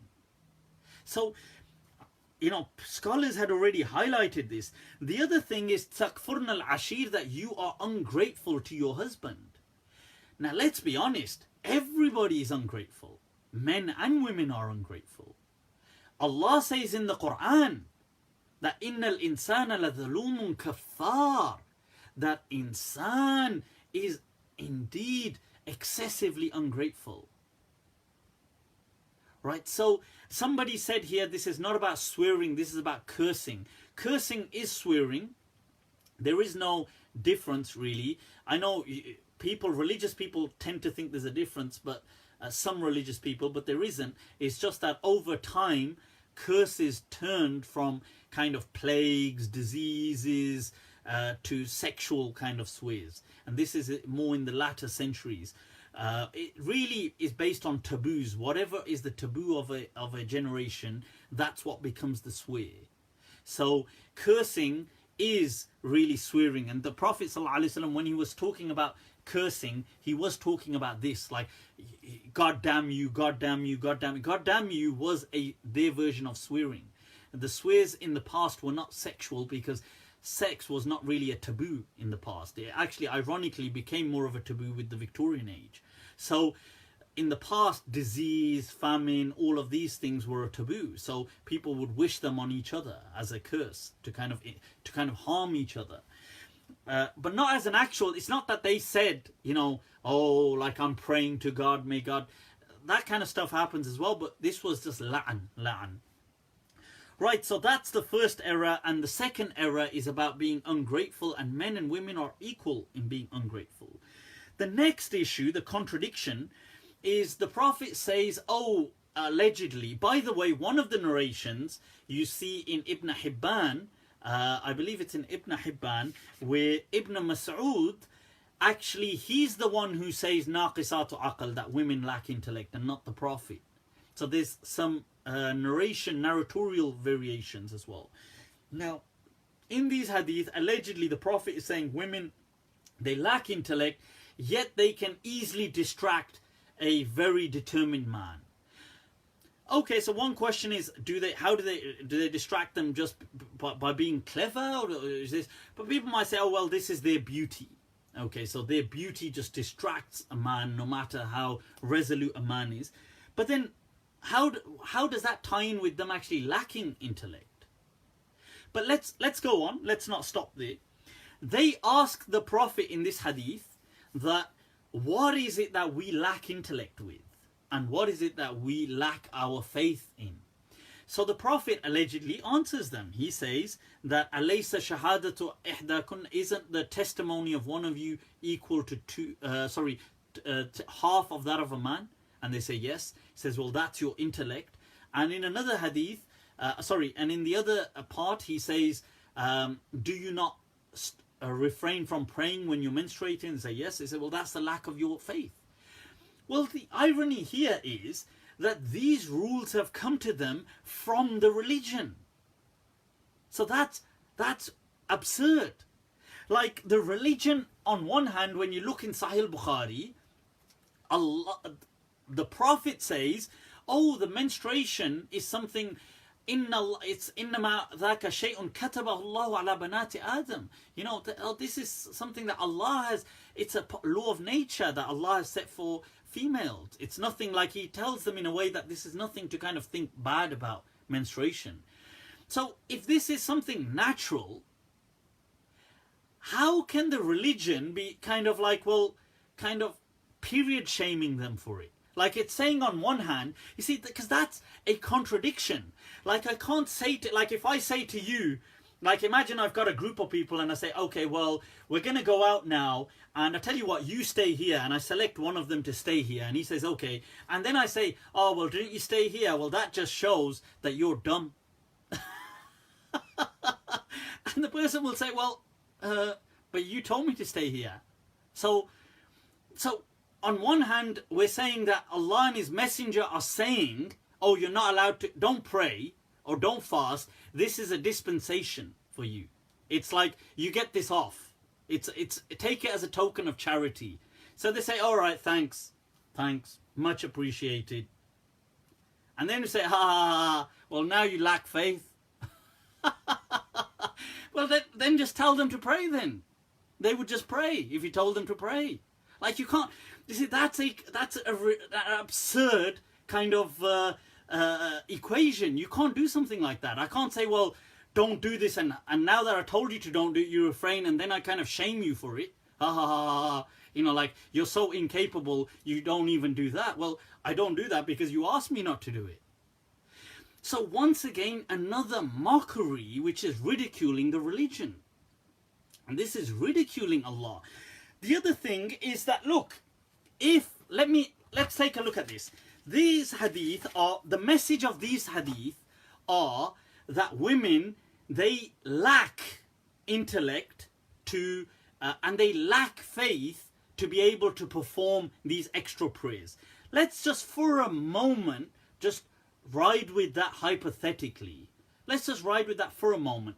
That they lack faith for, because they don't pray whilst they're on their menstruation. If somebody lacked faith, let's take any other example. Let's say, this is a poor analogy, but I'm just giving you an example. Let's say you're going to say somebody going through a difficult time, like there could be a traveler or an ill person or somebody underage or somebody elderly. Within the Sharia, whenever they lack something, or let's say they're ill, there will be a dispensation for them and there will be an extra reward. And you ought to say to somebody that lacks the ability that, you know what, because you don't have the ability, there's an extra safeguarding for you from the punishment, because you lack the capability. So this is how it ought to be. I'm just saying that if somebody was lacking an ability, you ought to kind of say, well, you know, for you there's extenuated circumstances. You're not going to get punishment because you are lacking. Rather than saying, because you have an inability, we're going to double punish you. Which goes against the Quran. لا يكلف الله نفسا إلا وسعها. That Allah does not do taklif. So this is another irony. So you see, look, this hadith is full. These hadith are full of contradictions. They clash with the Quran. They clash with the Sunnah. They clash with the principles of Islam. They have turbulence in them. Now, they seem to mention factual errors like women swearing and cursing always excessively, which is not cross-culturally. Is actually, they underperform against their male counterparts. Ingratitude, which is non-gender specific. And they miss out actual crimes like murder, warfare, all these things, genocide, which are usually always caused by men. And it seems to pick up as on these tiny things. So it is impossible. This is a false misattribution to the Messenger of Allah. This is actually an insult to Allah, to His Messenger, to Islam. This is an insult to attribute these hadith to the Messenger of Allah. So anybody that's asking, look, whenever you look at the validity of a hadith, it has to measure up against the principles of Islam. Now, when we take a look at these chains, by the way, I will quite, with some speed, go through some of these just to highlight some of these issues.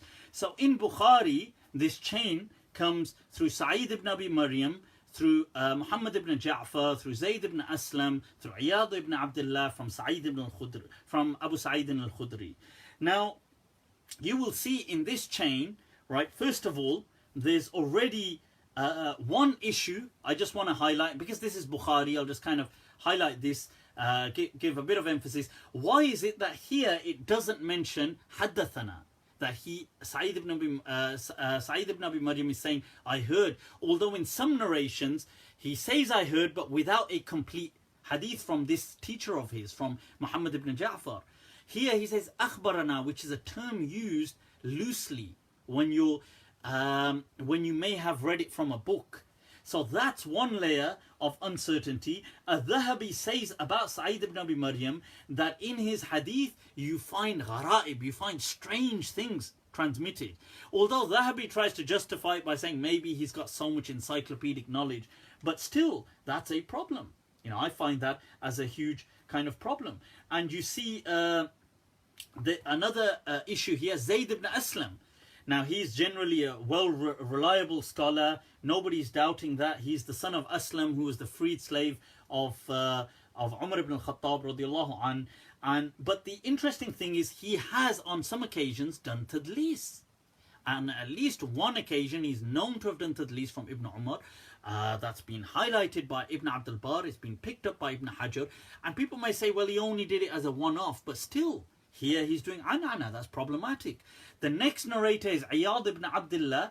Now this Iyad ibn Abdullah is mutashabih, because they're trying to say there's a companion known as Abdullah ibn Sa'ad ibn Sarah, the one who the Prophet spared on the conquest of Mecca because he was related to Uthman, and Uthman, he was like a foster brother. They're trying to say this is his son. But the interesting thing is there is exactly another Iyad ibn Abdullah who transmits from Abu Sa'id al-Khudri, who also Zayd ibn Aslam transmits from. He's also known as Iyad ibn Abi Zuhair, and he has huge problems. You know, people like Ali ibn al-Madini says he's unknown. Ibn Hajar even speaks about that Iyad ibn Hilal as, is he Iyad ibn Abi Zuhair, is he Iyad ibn Abdullah? There's all this confusion about him. People may say, look, this isn't confusing for them. They want this to believe that this is Iyad ibn Abdullah ibn Sa'ad. But they don't mention that. And this is not the first time that these muhaddithin do this. Imam Bukhari, for his own teacher, al-Dhuhali, Muhammad ibn Yahya Dhuhli, he blags his name on several occasions just so to confuse it with other names, because he knows people will find problems with him.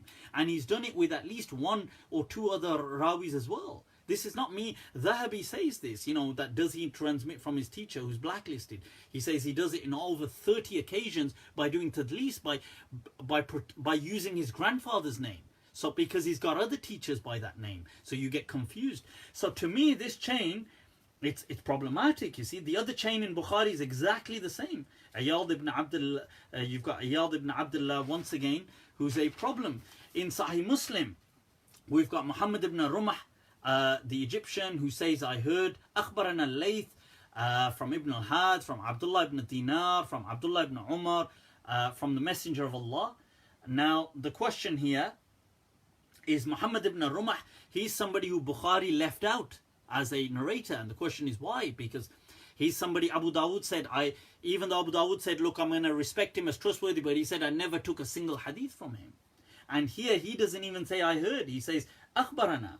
That's interesting. The other thing is Layth ibn Sa'ad, although Layth ibn Sa'ad is an amazing scholar, contemporary of Imam Malik, but we know about him, he used to take several hadith just in books. Munawala. And here he doesn't say I heard, he says an Ibn al-Had. Right? So, and Abdullah ibn Dinar, right? So Abdullah ibn Dinar, who's hearing from Abdullah ibn Mas'ud, Al-Uqayli mentions him in the Du'afa. He mentions him from the weak transmitters, and he says that his hadith have ittirab, turbulence in them. The Tirmidhi narration has somebody called Huraym ibn Mis'ar, who, Ibn Hajar says is barely acceptable, who's heard from Abdul Aziz ibn Muhammad al-Darawardi. Abu Zur'a says about him, Sayyi'ul Hifth. He had a pathetic memory, right? Rubbama yukhti, he would make mistakes. Nasa'i says he's not reliable. Who hears from Suhail, who takes an Suhail ibn Abi Saleh. Uqayl says about him from Yahya ibn Ma'in, laysa bil qawi, is not reliable. Abu Hatim says we do not use him as evidence. Ibn Hibban says he makes mistakes. Okay, next Abu Dawood. Abu Dawood transmits he's got the same Abdullah ibn Dinar in the chain. He's got Abu Tahir, right? Abu Tahir, who's known as Ahmad ibn Amr. Although Abu Hatim says he's okay, but yet Ibn Qudayd said about him that he did not used to memorize. And then the rest of the chain is the same. Let me just see. Right. We've got a chain in Ibn Khuzaymah, which comes from, it's got Muhammad ibn Yahya and Zakaria ibn Yahya ibn Ibban, who hear from Ibn Abi Maryam, same problem again. From Muhammad ibn Ja'far, who hear from Zayd ibn Aslam, same problem again. From Iyad, same problem again. Okay, Abu Tahir, the next narration, same problem, I've just highlighted it already. Who hears from Abu Bakr, who hears from Ahmad ibn Abda, from Abdul Aziz al-Darawardi, same problem again. He was problematic, as Abu Zur'a and others have said. Who hears from Suhail, same problem again. Ibn Hibban brings a narration from Fadl ibn Hubab, who Darqutni says that his hadith, some of his hadith had mistakes in there. Ibn Hajar even highlights that in 1-2 narrations about him making a mistake. Who transmits this from Bundar, who transmits this from Gundar, and even Bundar, Muhammad ibn Bashar al-Fallas actually called him a liar. I'm not saying that, but somebody's already highlighted it. And some people had problematized his narration. So who's taking from Gundar, who some people had said is al-Dhahabi had my little devil is coming. Right, okay. Ek minute, Papa. Okay, ek minute. So, point of mentioning this goes on. The chain got a bit distracted there. This from Ibn Mas'ud is transmitted from Wa'il ibn Mahana, who transmits no other hadith ever except this one. Now tell me, is that a problem or what? People may say no, but to me, it is a problem. Of course that's a problem. He's never known to transmit anything else. The other hadith of Ibn Hibban is from Hassan ibn Sufyan, from Muhammad ibn Yahya Dhuhli, once again Ibn Abi Maryam, Muhammad ibn Ja'far, Ibn Abi Kathir, Zayd ibn Aslam, Iyad, same problem again, people. Ibn Majah's narration, Muhammad ibn Rumah, same problem again. Layth ibn Sa'ad an, same problem again. And Ibn al-Had from Ibn Abdullah ibn Dinar, same problem again. So look, all of these people have some problems. The reason I'm highlighting this is to show that, look, when these narrations already have, they have problems in the chain. These are not unquestionably sound. And anybody that's going to critique what I'm going to say, tell them to bring an unquestionably, like a bulletproof isnad. Because what they're trying to do is override the Quran. They're trying to throw the reputation of the Prophet under the bus. They're trying to insult Islam. At least let them bring something conclusive, rather than these chains which all have some ilal. They all have some problems that show that this is unacceptable, especially since it goes against the Quran to start off with. It goes against the principles. It's full of contradictions in it, right? And it is something that has led to the ridicule of Islam. I think we've kind of gone on quite a bit. It's past midnight. Call it a day, inshallah. So, why were women not given prophethood? I do believe women were prophets, as Ibn Hazm has highlighted and argued for as well. Acha, chalo, ek minute. See, my little devil's going to be disrupting this whole thing anyway. Chalo, ya aja. Take it. Aja. Right, so just sitting there, about to cause destruction, not even be awake. Chalo, ya. Anyway, right, so people, if you're on YouTube, like, subscribe to my channel. I'm always putting updates there. I'm going to put these kind of some of these kind of cutout segments. They're already on there. I've put on there about the hitting verse recently. So these segments about the hitting verse explained, I've just put that up recently. Check it out. Subscribe to the channel. If you're on Facebook, reach out to me if you haven't done so before. Like my page. Right, so, and Snapchat as well, Mount 2014. Other than that, people, take inshallah. Okay. Look at this. See, getting bossed around by a new four-year-old. Okay. Right, guys, I'm gonna leave you to it. Which women do you believe were prophets? I believe amongst them was Maryam alayhi salam. But I do believe there were women prophets as well, and Ibn Hazm has a detailed argument on that, and I believe Sheikh Akram Nadwi may have written something on that as well. But other than that, folks, inshallah, chalo, yan lao. Oh, there goes my tools and gadgets are about to be broken. Okay, well, she's clocked it. Okay, yeah. Okay, T. Right, guys, I'm going to leave you to it. Have an awesome evening, awesome night, wherever you are. Take very good care of yourselves.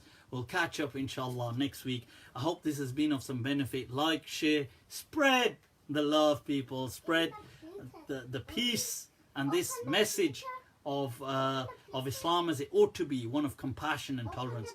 Inshallah, take very good care of yourselves. Assalamu alaikum wa rahmatullahi ta'ala wa barakatuh.